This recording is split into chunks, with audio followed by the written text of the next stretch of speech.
Good morning students. Good morning. నేను అంతకుముందు లోక్గీత్ part 1 అనే పేరుతో నేను మీకు అప్పుడు ఏమని చెప్పాను, ఉన్ముఖీకరణ చెప్పాను, ఉన్ముఖీకరణ ప్రశ్న చెప్పాను, ఉద్దేశం చెప్పాను, విధా విశేష చెప్పాను, లేఖక పరిచయ చెప్పాను, విషయ ప్రవేశ చెప్పాను.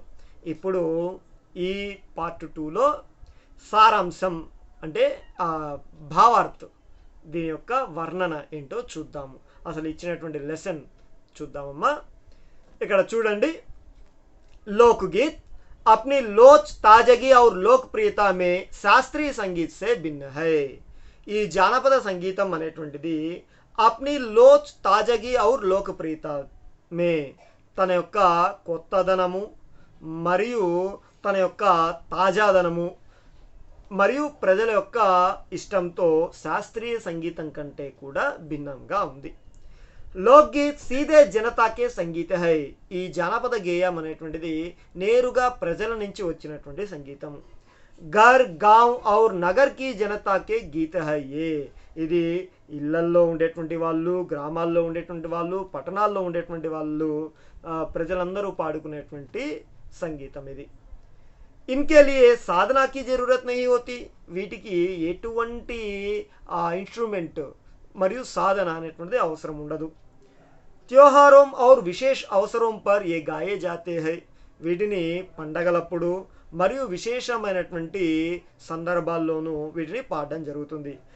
सदा से ये गाए जाते रहे हैं और इनके रचने वाले भी अधिकतर गांव के लोग ही है. వీళ్ళు ఎప్పుడు కూడా ఆ జానపద గేయాలని పాడుతూ ఉంటారు. వీటిని రచించే వాళ్ళు కూడా ఎక్కువగా గ్రామానికి చెందినటువంటి ప్రజలు, గ్రామస్తులే అయి ఉంటూ ఉంటారు. స్త్రీयों ने भी इनकी रचना में विशेष भाग लिया है. ఎక్కువగా ఆడవాళ్ళు కూడా వీటిని రచించడంలో ముఖ్య పాత్రని పోషిస్తారు. ये गीत बाजों की मदद के बिना ही या साधारण ढोलक, झांझ, करताल, बांसुरी आदि की मदद से गाए जाते हैं. వీటికి పాడడానికి పెద్ద పెద్ద ఆర్కెస్ట్రాలు, ఇన్స్ట్రుమెంట్స్ ఏమి అవసరం లేదు. వీటిని పాడాలంటే మామూలు సాధారణంగా ఉండేటువంటి డోలక్, తర్వాత చప్పట్లు మరియు ఇవి అంటారు కదా కరతాల్ అంటే మామూలుగా ఇలా చేస్తుంటారు కదా చేతితో, అవి మరియు వేణు, మురళి, బాన్సురి అంటే మురళి.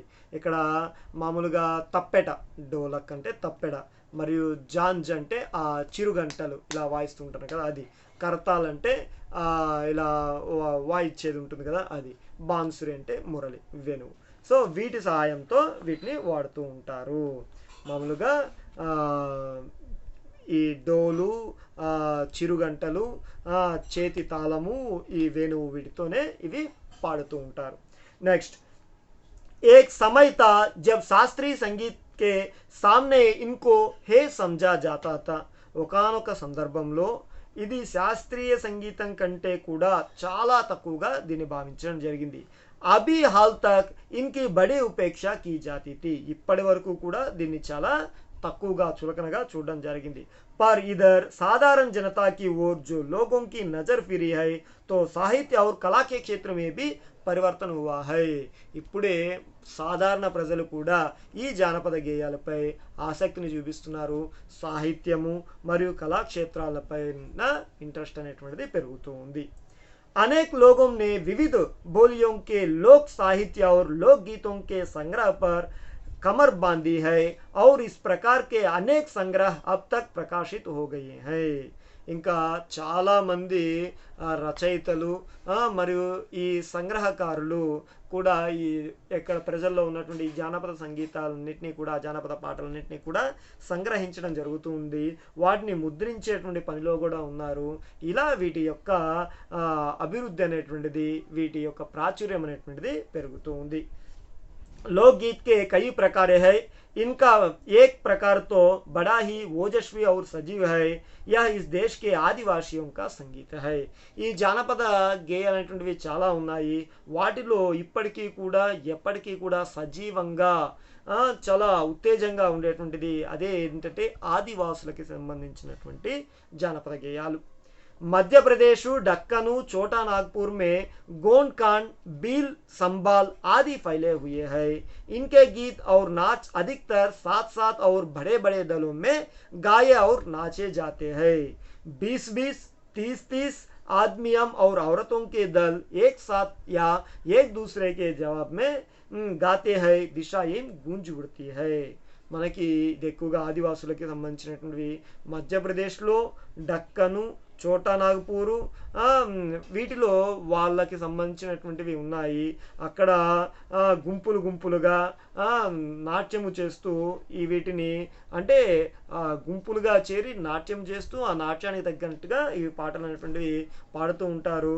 ఇది ఎక్కువగా పెద్ద పెద్ద గుంపులు కలిసి పెద్ద పెద్ద తెగలు కలిసి పెద్ద పెద్ద దళాల్లో వీటిని నాట్యం చేస్తూ పాడుతూ ఉంటారు. తర్వాత దీంట్లో 20-20 మంది 30-30 మంది మనుషులు అంటే మగవాళ్ళు కావచ్చు ఆడవాళ్ళు కావచ్చు ఒక గుంపుగా ఉండి ఒకరు అడిగినటువంటి ప్రశ్నలకి ఒకరు సమాధానంగా చెబుతూ ఇటు ఒక గుంపు వచ్చేసి ఒక మగవాళ్ళు ఒక 20 మంది పట్టుకొని ఇలా ఆడుతూ ఇలా పాడుతూ ఏం చేస్తారు, వాళ్ళు ప్రశ్నలు అడిగితే ఇంకొక గుంపు సమాధానం చెప్తున్నట్టుగా కూడా ఈ జానపద పాటలు అనేటువంటివి ఉంటాయి. అలా వాళ్ళు జవాబు చెప్తున్నట్టుగా పాడుతూ మొత్తం 4 దిశలు కూడా 4 వైపులా కూడా దిక్కులు మారుమ్రోగేటట్టుగా ఇవి పాడుతూ ఉంటూ ఉంటారనమాట. पहाड़ियों के अपने अपने गीत है, उनको अपने अपने भिन्न रूप होते हुए भी अशास्त्रीय होने के कारण उनमें अपनी एक समान भूमि है। गढ़वाल, किन्नौर, कांगड़ा आदि के अपने अपने गीत और उन्हें गाने की अपने अपने विधियां है। उनका अलग नाम ही पहाड़ी पड़ गया है। మనకి ఇంకొకటి వచ్చేసి పహాడియం కొండ ప్రాంతాల్లో నివసించేటువంటి వాళ్ళకు కూడా జానపద పాటలు ఉన్నాయి. కానీ వాళ్ళలో వేరే వేరు రకాలైనటువంటి అంటే వేరియేషన్స్ ఉన్నప్పటికీ కూడా అది అశాస్త్రీయం అయినందువలన వాళ్ళందరికీ కలిపి ఒకే రీతిగా పేరు పెట్టడం జరిగింది. దాన్నే పహాడీ అనే పేరుతో పిలవడం జరిగింది.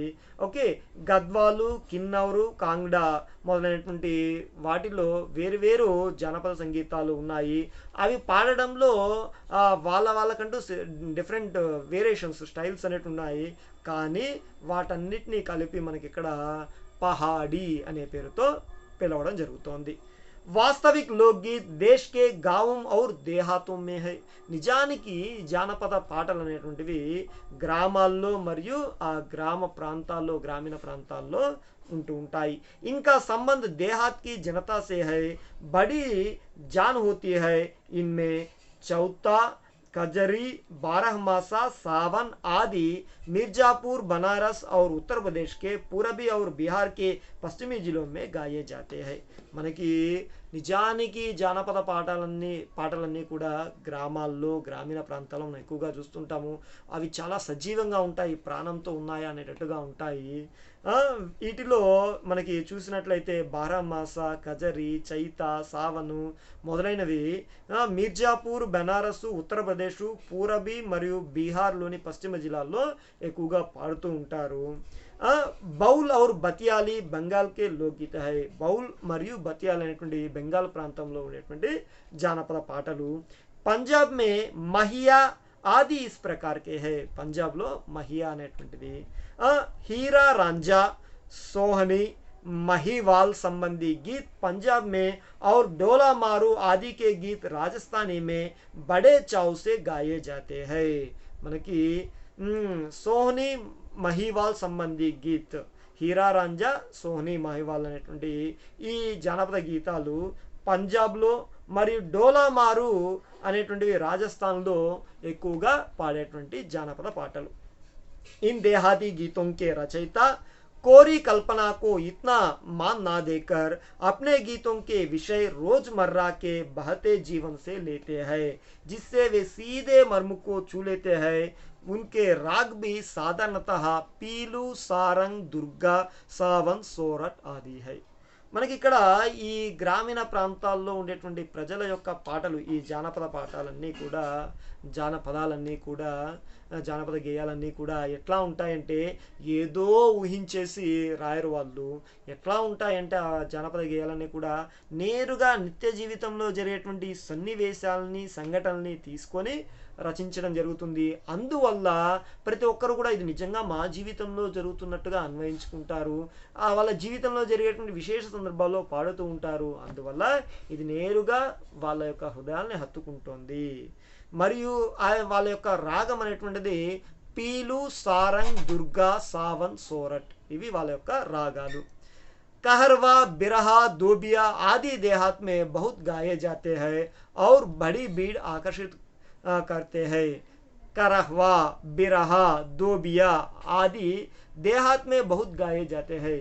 ఇవన్నీ కూడా వాళ్ళు పాడేటువంటి పాటలు ఇవి చాలా పెద్ద పెద్ద గుంపుల్ని ఆకర్షిస్తూ ఉంటాయి. इनकी भाषा के संबंध में कहा जा चुका है कि ये सभी लोकगीत गांवों और इलाकों की बोलियों में गाए जाते हैं. వీళ్ళు ఎక్కువగా గ్రామీణ ప్రాంతాల్లో మరియు గ్రామాలలో వాళ్ళ యొక్క వాడుక భాషలోనే ఇవి పాడుతూ ఉంటారు. इसी कारण ये बड़े आह्लादकर और आनंददायक होते हैं. అవి చాలా ఆకర్షించే విధంగా ఆనందాన్ని కలిగించే విధంగా ఉంటాయి. राग तो इन गीतों के आकर्षक होते ही है. इनकी समझी जा सकने वाली भाषा भी इनकी सफलता का कारण है.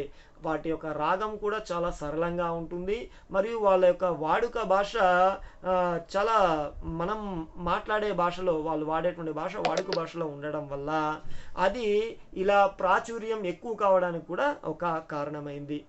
भोजपुरी में करीब 30-40 वर्षों विदेशिया का प्रचार हुआ.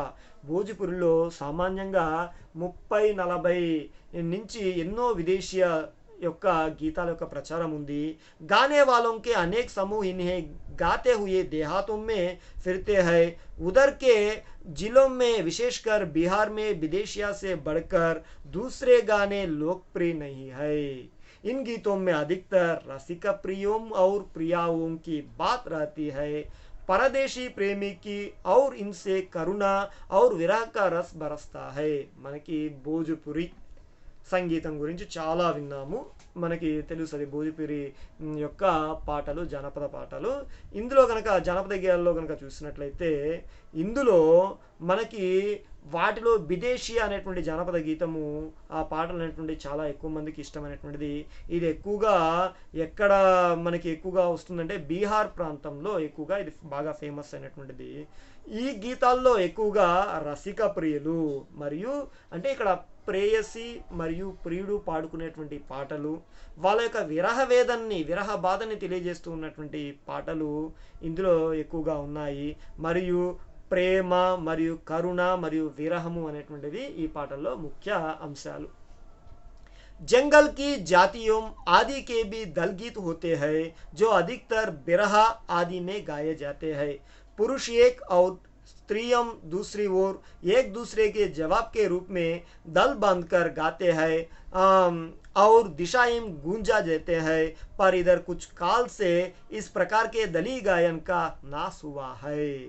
మనకి అడవుల్లో ఉండేటువంటి కోయ జాతి వాళ్ళకు కూడా మనకి ఒక జానపద గీతాలు అనేటువంటి ఉంది. ఇది బిరహ అనేటువంటి పేరుతో ఎక్కువగా జానపద పాటల్ని పాడడం జరుగుతుంది.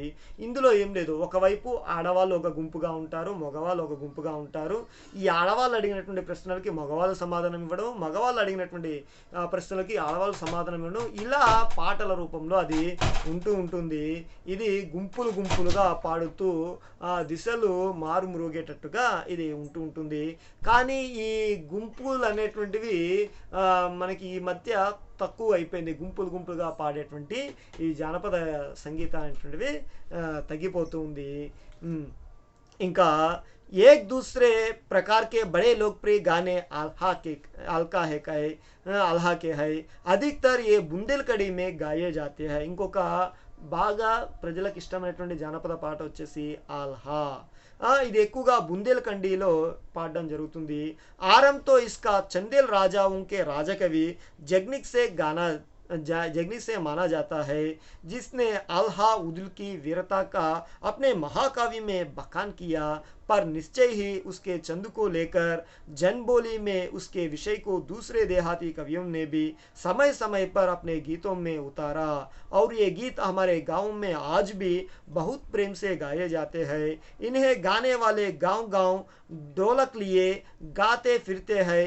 इसी की सीमा पर उन गीतों का भी स्थान है जिन्हें नट रस्सियों पर केल करते हुए गाते हैं। अधिकतर ये गद्य पद्यात्मक है और इनके अपने बोल है। ఇంకొకటి బాగా ప్రజలకు ఇష్టమైనటువంటి పాటల్లో ఒకటి ఆల్హా. ఇది బుందేల్ఖండి ప్రాంతంలో పాడుతూ ఉంటారు. ఇది ఎక్కువగా చందేల్ రాజు అయినటువంటి చందేల్ రాజరికంలో రాజకవి అయినటువంటి జగనికు ఆల్హా ఉదుల్ యొక్క వీరత్వాన్ని ఆయన పొగుడుతూ ఒక మహాకావ్యంని రాయడం జరిగింది.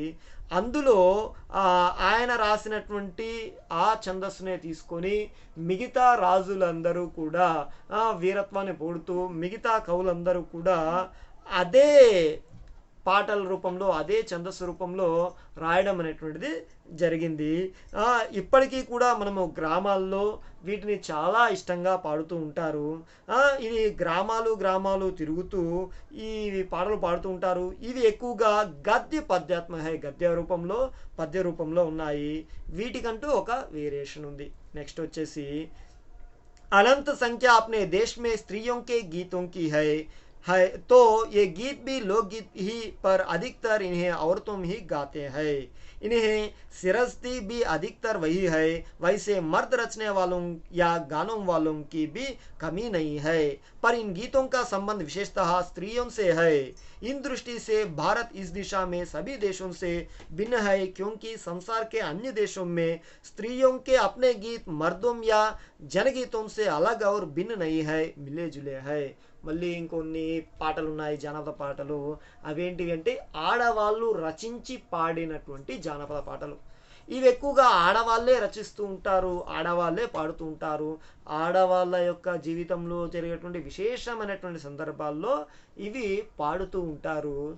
మనకి ఈ ఆడవాళ్ళు రచించినటువంటి పాటలు, ఈ జానపద గేయాలు మగవాళ్ళు రచించిన దానికి ఏమాత్రము తక్కువ కాకుండా ఇంకా వాళ్ళతో సమానంగా విశేషమైన సందర్భాల్లో పాడేటువంటి పాటలు ఉన్నాయి. ఇవి మనకి ఎక్కువగా ఆడవాళ్ళే రచిస్తూ ఉంటారు, ఎక్కువగా వాళ్ళే పాడుతూ ఉంటారు. ఇవి మామూలుగా మగవాళ్ళు రచించినటువంటి పాటల కన్నా కొంచెము ఎక్కువ తక్కువ కాకుండా సమానంగా కలిసిమెలిసి ఉన్నట్టుగా ఉంటాయి. ఇవి ఎప్పుడు అంటే ఏ సందర్భంలో మనం ఈ జానపద గేయాల్ని పాడుతూ ఉంటామంటే త్యోహారం పర్, పండగలు వచ్చినప్పుడు ఈ జానపద పాటలు పాడుతూ ఉంటాము. నదియొమ్మే నహాతే సమయకే, నదులలో స్నానం చేసేటప్పుడు కూడా పాడుతూ ఉంటాము. నహానే జాతే హుయే రహకే, మళ్ళీ నది యొక్క స్నానానికి వెళ్ళే దారిలో పాడుతూ ఉంటాము. వివాహకే, వివాహం సందర్భంలో పాడతాము. మట్కోడ్ జౌనార్కే, మనకి ఆ ఉపనయనము, ఒడుగు వంటి సందర్భంలో, మరియు సంబంధియోంకే లియే ప్రేమయుక్త గాలికే, మనకి ఇష్టమైనటువంటి వాళ్ళతో ప్రేమగా మాట్లాడేటువంటి లేదా వాళ్ళని పొగిడేటటువంటి సందర్భంలో. జన్మ ఆది సభి అవసరంకే, పుట్టినరోజు మొదలైనటువంటి విశేషమైనటువంటి సందర్భాల్లో అలగ్ అలగ్ గీత హై, రకరకాలైనటువంటి పాటలు ఉన్నాయి. అంటే నువ్వు పుట్టినప్పుడు ఒక పాట ఉంది, పెద్దవాడి అయినప్పుడు ఒక పాట ఉంది, ఉపనయనం చేస్తున్నప్పుడు ఒక పాట ఉంది, వివాహం అన్నప్పుడు ఒక పాట ఉంది, స్నానం చేస్తున్నప్పుడు ఒక పాట ఉంది, స్నానానికి వెళ్తున్నప్పుడు ఒక పాట ఉంది. ఇట్లా నీ యొక్క నిత్య జీవితంలో వచ్చేటటువంటి వివిధ రకాలైనటువంటి సందర్భాల్లో వివిధ రకాలైనటువంటి జానపద గేయాలు అనేటువంటివి ఉన్నాయి. జో స్త్రీయం గాతి హై, కొన్ని ఆడవాళ్ళు పాడుతూ ఉంటారు. ఇన్ అవసరం per Kuch Aaj say he నహీ బడే ప్రాచీన కాల్ సే వే గాతి రహే హై, ఆడవాళ్ళు ఇప్పటి కాలంలోనే కాదు ప్రాచీన కాలం నుంచి కూడా వాళ్ళు పాటలు అనేటువంటివి పాడుతూ ఉంటారు. ఓకే. महाकवि कालिदास आदि ने भी अपने ग्रंथों में उनके गीतों का हवाला दिया है. మహాకవి అయినటువంటి కాళిదాసు మొదలైనటువంటి వాళ్ళు వాళ్ళ యొక్క గ్రంథాల్లో కూడా ఈ జానపద పాటల గురించి ప్రస్తావించడం జరిగింది. సోహర్, బాణి, सेहरा आदि उनके अनंत गानों में से कुछ है। वैसे तो 12 माह से पुरुषों के साथ नारियां भी गाती है। ఇక్కడ ఆడవాళ్ళు పాడేటువంటి జానపద పాటల్లో సోహర్, బానీ, సేహరా మొదలైనటువంటివి కొన్ని. తర్వాత బారా మాసేటువంటి వాటిలో ఆడవాళ్ళతో కలిసి మగవాళ్ళు, మగవాళ్ళతో కలిసి ఆడవాళ్ళు కూడా పాడుతూ ఉంటారు. एक विशेष बात यह है कि नारियों के गाने साधारणतः अकेले नहीं गाए जाते हैं, दल बांधकर गाए जाते हैं। अनेक कंठ एक साथ फूटते हैं, यद्यपि अधिकतर उनमें मेल नहीं होता, फिर भी त्योहारों और शुभ अवसरों पर वे बहुत ही भले गाते लगते हैं. ముఖ్యంగా ఈ ఆడవాళ్ళు పాడేటువంటి పాటల్లో విశేషం ఏంటంటే వాళ్ళు సింగిల్గా పాడరు, గుంపుగా పాడుతూ ఉంటారు. గుంపులు గుంపులుగా భజన బృందాలుగా వాళ్ళు పాడుతూ ఉంటారు. వీళ్ళు సామాన్యంగా కలిసి పాడరు. అవి ఎక్కువగా కలిసి పాడేటువంటి సందర్భాలు ఏముంటాయంటే పండగలప్పుడు, ఏదైనా శుభ అవసరాలప్పుడు, ఏదైనా విశేషమైన సందర్భాలప్పుడు వాళ్ళు చాలా చక్కగా అందరూ కలిసి పాడుతూ ఉంటారు. వాళ్ళందరూ కలిసి ఒకే కంఠంతో, ఒకే రితంతో, ఒకే ట్యూన్తో పాడుతూ ఉంటారు. गाँवों और नगरों में गायिकाएं भी होती है जो विवाह, जन्म आदि के अवसरों पर गाने के लिए बुला ली जाती है. మనకి ఇప్పుడు ఏమైపోయినాయంటే మనకి ఆ సింగర్స్ అనేటువంటివి వాళ్ళు ఏర్పడ్డారు. అంటే మనకి ఏదైనా సరే మన వివాహంలో కావచ్చు, మన ఇంట్లో జరిగే విశేషమైనటువంటి సందర్భాల్లో కావచ్చు, పుట్టినరోజు లాంటి ఇంకేదైనా సందర్భాల్లో కావచ్చు, మనము సమ్ అమౌంట్ ఇచ్చేస్తే వాళ్ళే వచ్చి మన ఇళ్ళలో పాడేటువంటి సింగర్స్ అనేటువంటి వాళ్ళు ఏర్పడ్డారు. ఒక ట్రూప్ ఏర్పడిందనమాట. వాళ్ళు మన యొక్క సందర్భాల్లో, మన యొక్క ఇంట్లో ఉన్నటువంటి విశేష సందర్భాల్లో వాళ్ళు వచ్చి పాటలు పాడి మనందరినీ కూడా ఎంటర్టైన్ చేస్తున్నటువంటి వాళ్ళు రెడీ అయిపోయారు. తర్వాత సభీ ఋతువు మే స్త్రీయాం ఉల్లాసిత హోకర్ దల్ బాంధ్కర్ గాతీ హై. అన్ని ఋతువుల్లో కూడా స్త్రీలు చాలా ఉల్లాసవంతంగా, ఉత్సాహంగా గుంపులుగా ఏర్పడి పాటలు పాడుతుంటారు. पर होली, बरसात की कजरी आदि तो उनकी अपनी चीज है जो सुनते ही बनती है. ఇంకా హోలీ వచ్చినప్పుడు కావచ్చు, ఇలా విశేషమైనటువంటి సందర్భాల్లో ఇంకా వాళ్ళని చూడాలి, అది వాళ్ళ యొక్క టైం అది. సో ఆ టైంలో చాలా సంతోషంగా వాళ్ళు పాడుతూ ఉంటారు, గుంపులు గుంపులుగా పాడుతూ ఉంటారు. पूरब की बोलियों में अधिकतर मैथिल कोकिला विद्यापति के गीत गाए जाते हैं, पर सारे देश के कश्मीर से कन्याकुमारी तक और काठमांडू, गुजरात, राजस्थान से उड़ीसा, आंध्र तक अपने अपने विद्यापति है. మనకి ఇక్కడ ఏంటి మైథిలీషన్ గుప్తు లాగా అలా వాళ్ళకి ఒక్కొక్క ప్రాంతంలో ఒక్కొక్క గొప్ప గొప్ప కవులు అనేటువంటి వాళ్ళు ఉన్నారు. అంటే రాజస్థాను, కాశ్మీరు, కాఠ్మండు, గుజరాత్, రాజస్థాన్, ఇలా ఒడిస్సా, ఆంధ్ర, ఇలా ఒక్కొక్క రాష్ట్రంలో ఒక్కొక్క రాష్ట్ర కవులు ఉన్నారు, జాతీయ కవులు ఉన్నారు. వాళ్ళ యొక్క రచనల్ని ఆ ప్రాంతం వాళ్ళు జానపదాల రూపంలో, జానపద గేయాల రూపంలో పాడుతూ ఉంటూ ఉంటారు. తర్వాత स्त्रियां ढोलक की मदद से गाती है, अधिकतर उनके गाने के साथ नाच का भी फुट होता है. ఆడవాళ్ళు డోలక్ సాయంతో పాడుతూ ఉంటారు. ఎక్కువగా వీళ్ళు పాటతో పాటు నాట్యం కూడా చేస్తూ ఉంటారు. गुजरात का एक प्रकार का दली गायन गरबा है, जिसे विशेष विधि से घेरे में घूम घूम कर औरतें गाती है. साथ ही लकड़ियां भी बजाती जाती है जो बाजे का काम करती है. इसमें नाच गान साथ साथ चलते हैं. वस्तुतः यह नाच ही है, सभी प्रांतों में यह लोकप्रिय हो चला है. इसी प्रकार होली के अवसर पर ब्रज में रसिया चलता है, जिसे दल के दल लोग गाते हैं, स्त्रियां विशेष तौर पर. మనకి ఇక్కడ మనం చూస్తూ ఉంటామా, కోలాటం ఆడుతూ ఉంటాము. ఇది గుజరాత్లో ఒక గ్రూప్గా ఆడేటువంటిది ఉంది, దాని పేరు గర్బా. దీని యొక్క ఏంటి విశేషత ఏంటంటే ఆడవాళ్ళు గుంపులుగా పాటలు పాడుతూ నాట్యం చేస్తూ ఉంటారు. కర్రలు తీసుకుంటుంటారు, కోలాటం కట్టెలు అవి తీసుకుంటూ ఉంటారు. వాటితో, ఆ కట్టెలతో ఇలా సౌండ్ చేస్తూ ఉండడం వల్ల ఏమవుతుంది అంటే మనకి అవే ఒక ఇన్స్ట్రుమెంట్ లాగా, అవే ఒక డోల్ లాగా, అవే ఒక తప్పెళ్ళలాగా అవి పనిచేస్తూ ఉంటాయి. ఇలా సౌండ్ అనమాట చేస్తూ వాళ్ళు పాట పాడుతూ నాట్యం చేస్తుంటారు. ఇది చాలా ఫేమస్ అనేటువంటిది. మనకు అదే విధంగా మనకి ఇక్కడ చూసినట్లయితే హోలీ సందర్భంలో బ్రజ్లో రష్యా అనేటువంటి జరుగుతుంది. అక్కడ కూడా చాలా విశేషంగా ఈ ఆడవాళ్ళు చాలా సంతోషంగా గుంపులు గుంపులుగా నాట్యం చేస్తూ ఆ కోలాటం ఆడుతూ బాగా ఎంజాయ్ చేస్తారు. गांव के गीतों के वास्तव में अनंत प्रकार है. గ్రామాల్లో చాలా రకాలు ఉన్నాయి. जीवन जहाँ इटला इटला कर लहराता है वहाँ भला आनंद के स्त्रोत्रों की कमी हो सकती है. उद्दाम जीवन के ही वहाँ के अनंत संख्या गाने के ప్రతీక హై. మన జీవితంలో మనకి అసువుగా వచ్చేటువంటి జానపద పాటలు చాలా ఉన్నాయి. అది మనం వింటూ మన యొక్క జీవితంలో ఉన్నటువంటి అలసటని, విసుగుని, ఆ నీరసాన్ని దూరం చేసుకుంటూ మన యొక్క జీవితంలో ఒక్కొక్క సందర్భంలో ఒక్కో రకమైనటువంటి పాటలు పాడుకుంటూ ఉండవచ్చు. ఓకేమ్మా, ఇది లోక్ గీత్ యొక్క భావార్థిది. ఇంతటితో లోక్ గీత్ అయిపోయింది. ఓకేనమ్మా, రైటా? ఓకే.